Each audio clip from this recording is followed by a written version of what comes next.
Hello students, welcome to our YouTube channel. आज के video में हम नर्सिंग कॉम्पिटिटिव एग्ज़ाम के लिए इंपॉर्टेंट क्वेश्चंस डिस्कस करने वाले हैं। यदि आप हमारे चैनल पर नए हैं और आपने हमारा चैनल सब्सक्राइब नहीं किया है तो प्लीज़ रेड बटन पर क्लिक कर लीजिए और हमारा चैनल सब्सक्राइब कर लीजिए। यदि आप MPPEB ग्रुप 5 के लिए प्रीवियस ईयर क्वेश्चन पेपर की PDF परचेज करना चाहते हैं तो डिस्क्रिप्शन बॉक्स में आपको कॉन्टैक्ट नंबर मिल जाएगा, वहाँ पर कांटेक्ट करके आप PDF परचेज़ कर सकते हैं, जिससे आपको आइडिया हो जाएगा कि किस टाइप से जो क्वेश्चंस हैं वो एग्ज़ाम में पूछे जाते हैं। चलिए तो हम क्वेश्चंस डिस्कस कर लेते हैं। यहाँ पर पूछा गया है the clinical manifestation that are objective.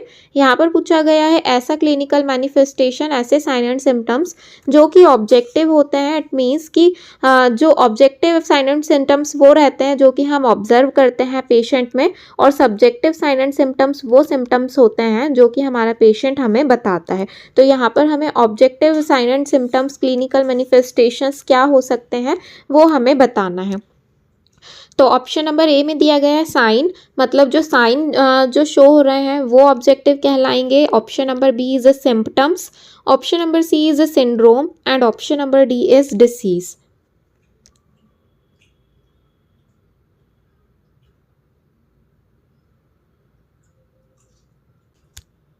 तो यहाँ पर आप ऑप्शंस देख सकते हैं। ऑप्शन नंबर ए में दिया गया है साइन, ऑप्शन नंबर बी में दिया गया है सिम्पटम्स, ऑप्शन नंबर सी में दिया गया है syndrome and option number D में दिया गया है डिसीज।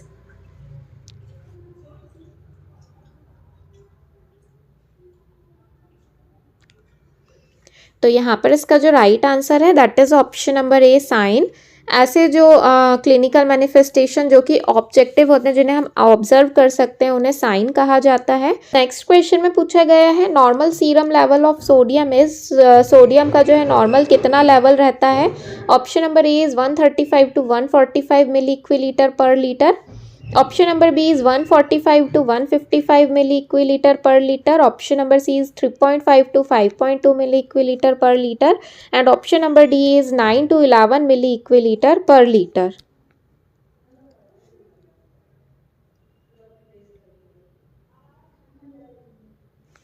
तो यहाँ पर इसका जो राइट आंसर है that is option number A 135 to 145 milli इक्विलीटर per litre normal sodium level रहता है। उसके बाद पूछा गया है नॉर्मल पोटेशियम वैल्यू इज, यहाँ पर पूछा गया है कि पोटेशियम की नॉर्मल वैल्यू कितनी रहती है। Option number A is 135 to 145 milli इक्विलीटर per litre, option number B is 3.5 to 5 milli इक्विलीटर per litre, option number C is 8 to 11 milliequiliter per liter and option number D is 98 to 107 milliequiliter per liter।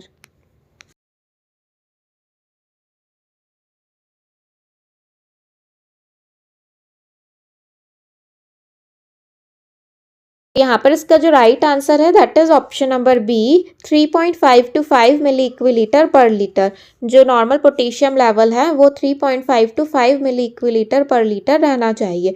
उसके बाद next question में पूछा गया है normal serum chloride level is, serum chloride level जो है वो कितना नॉर्मल रहना चाहिए। Option number A is 135 to 145 milli इक्विलीटर per litre, option number B is 120 to 130 milli इक्विलीटर per litre, option number C is 98 to 107 milli इक्विलीटर per litre and option number D is 50 to 70 milli इक्विलीटर per litre.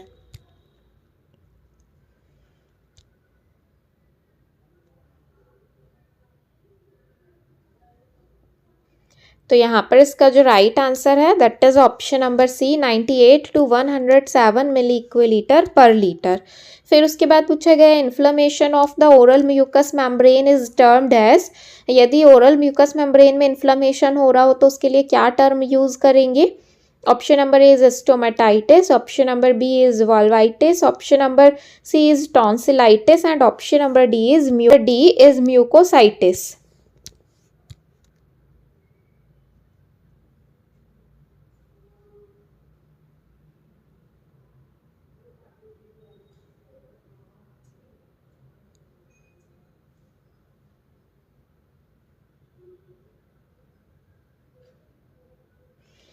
तो यहाँ पर इसका जो right answer है that is option number A stomatitis.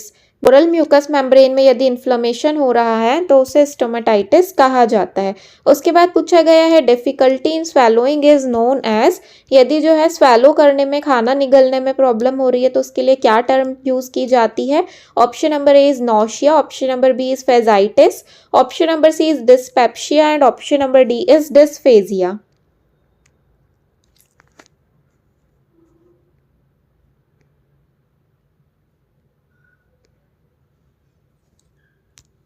तो यहाँ पर इसका जो राइट आंसर है that is option number D dysphagia. यदि खाना खाने में, निगलने में जो है प्रॉब्लम होती है तो उसे डिस्फेजिया टर्म इसके लिए यूज़ की जाती है। उसके बाद पूछा गया bluish discoloration of skin is termed as, bluish discoloration हो जाए यदि स्किन का तो उसके लिए कौन सी टर्म यूज़ करेंगे। Option number A is paronychia, option number B is cyanosis, option number D is chromatosis and option number D is erythema.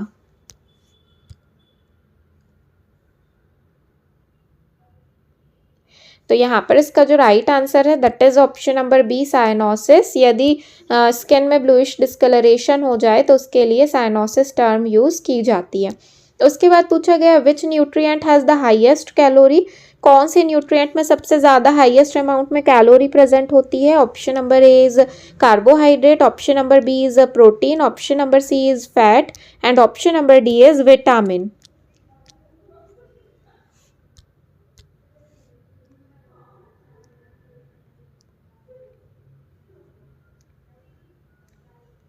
तो यहाँ पर इसका जो राइट आंसर है that is option number C fat.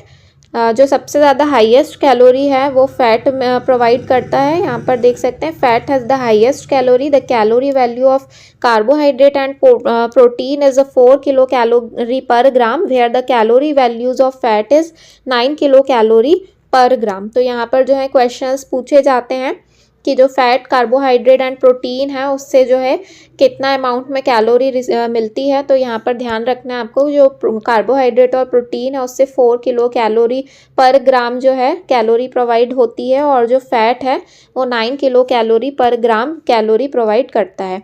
उसके बाद पूछा गया है complication that can be prevented by using foot rest. Foot rest जो है वो कौन से कॉम्प्लिकेशन से प्रिवेंट करने के लिए जो है यहाँ पर हम यूज़ करते हैं। Option number A is bed sore, option number B is foot oedema, option number C is foot drop and option number D is rash.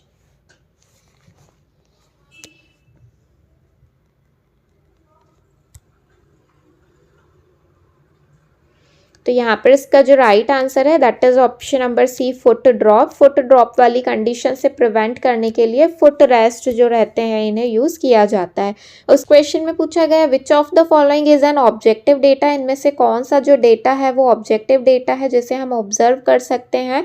Option number A is chest pain, option number B is complaint of dizziness, option number C is an evaluation of blood pressure and option number D is complaints of nausea.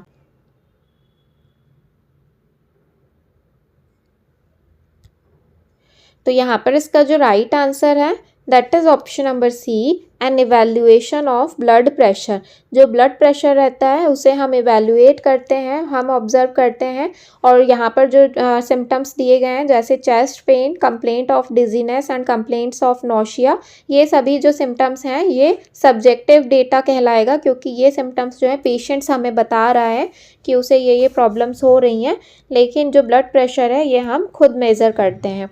उसके बाद पूछा गया है collection of subjective data from the patient is carried out in. यहाँ पर पूछा गया है कि जो हम सब्जेक्टिव डेटा कलेक्ट करते हैं वो कौन से फेस में आता है नर्सिंग प्रोसेस के।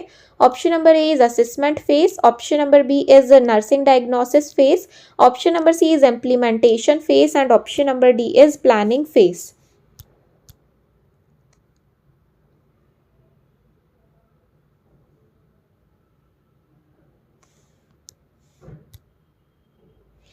तो यहाँ पर इसका जो राइट आंसर है that is option number A assessment data.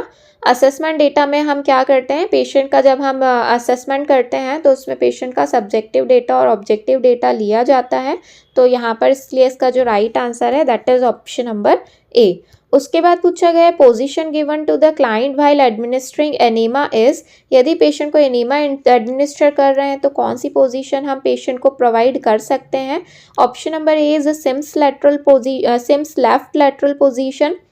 Option number B is prone position. Option number C is knee chest position and option number D is sitting position.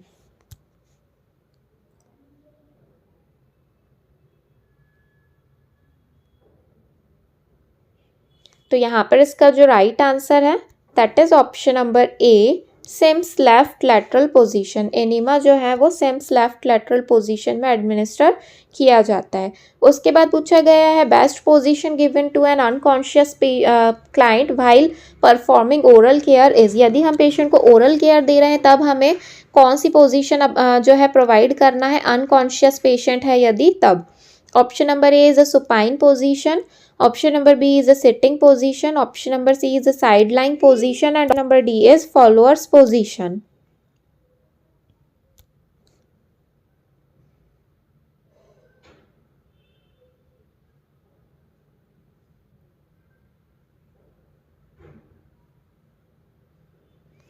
तो यहाँ पर इसका जो राइट आंसर है that is option number C side line position. Oral care provide करते time जो है unconscious patient को साइड लाइन पोजीशन प्रोवाइड की जाती है। उसके बाद पूछा गया other name for जेन्यू pectoral position is.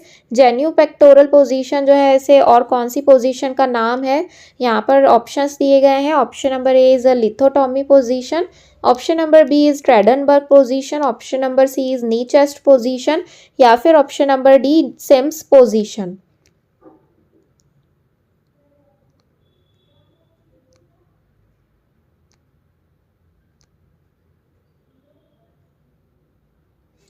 तो यहाँ पर इसका जो राइट आंसर है that is option number C knee chest position. Genu pectoral position जो है नी चेस्ट पोजीशन को भी कहा जाता है। उसके बाद पूछा गया 1 teaspoon is equal to how much ml। 1 teaspoon में कितना ml होता है। Option number A is 1 ml। Option number B is 3 ml। Option number C is 5 ml and option number D is 7 ml।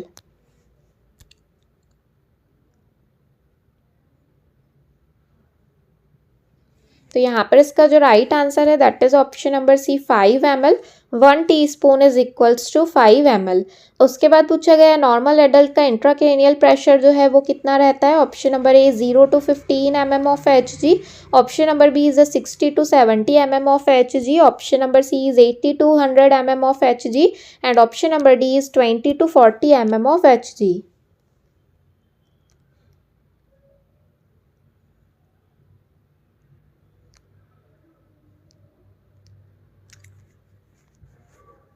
तो यहाँ पर इसका जो राइट आंसर है that is option number A 0 to 15 mm of Hg।